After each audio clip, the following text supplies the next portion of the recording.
I'm making a second part to this video. The first part was about how many press angles you should have as an author when you're doing your book launch, and I went a little bit on a tangent about angles, and I wanted to go back to the actual question that I wanted to answer in the video, which is how many angles. Obviously, there's no set number. There is no minimum. Obviously, the more that you can do ideally would be better, but there is kind of an idea of a gray area of a maximum that goes into a spot of like, maybe you're doing too many and here's why. You can only contact so many media people, and you can't contact media people with like 15 different angles, right? So you have to have a publicist with the nuance to understand how to approach someone, when to approach someone, which angles are right for the person that they're approaching, what works best for them. And that's where a really great publicist comes into play. They already know what kind of coverage has been done, at least for what's been aired. Obviously, there's also things that haven't come out on TV, on a podcast, in a magazine that already are slated to come out. And so sometimes if you are pitching someone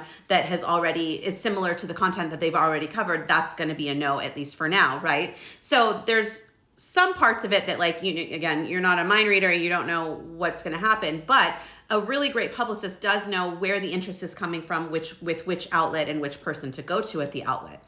And so you want to consider the strongest angles based on what's being covered in your book. I mean, obviously a book, I go through my clients' books, and when I read them, I just read them with the mind of a publicist, and I make notes on, okay, this is a hook, this is a PR hook, this could be interesting.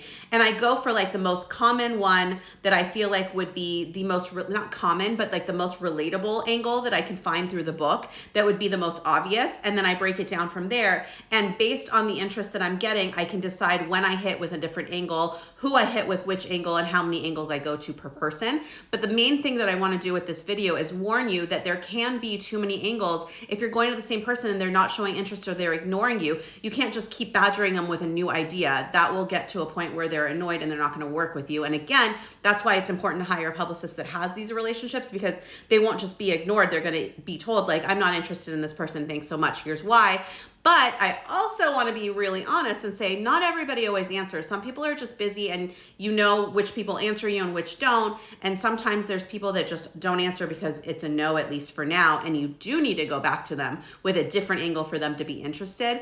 But you have to have the experience, in my opinion, I'm going to use the word experience, of knowing when to go back, how to go back, and which angles to go back with. But if you're a DIY author and you're doing it yourself, the one note I want to leave you with is you don't want to keep badgering someone with the same angle. You definitely want to find a new, fresh angle, but you also don't want to badger someone with all these different angles if they're not showing interest. So what you want to do, probably after the second time you reach out, if you're not getting a response at all, is just simply say, I don't want to keep bothering you. Can you please let me know if you're interested in my book? I'm really passionate about it, and I really was hoping you could cover it because I've seen that you've covered X, Y, and Z before, and I thought that it would be a good fit for you.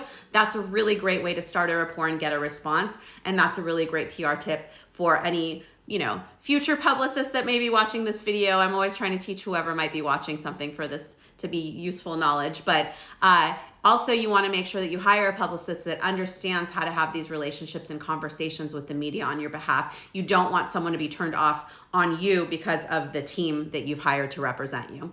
Hope it helps.